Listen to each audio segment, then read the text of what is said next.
In this video, we will discuss about break and continue statement.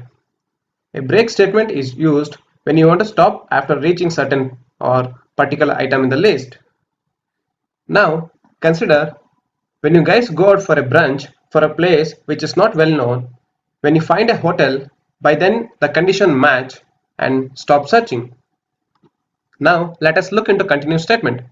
Continue statement is used to stop the current iteration of the loop and continue with the next iteration. Let us try to understand break and continue statements through programming.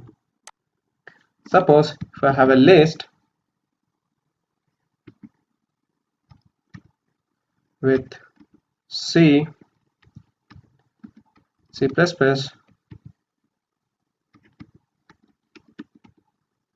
Python,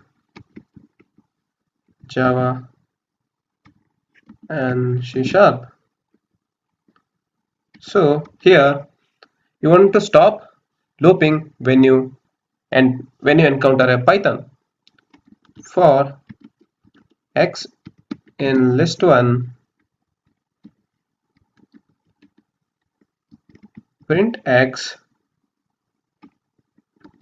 if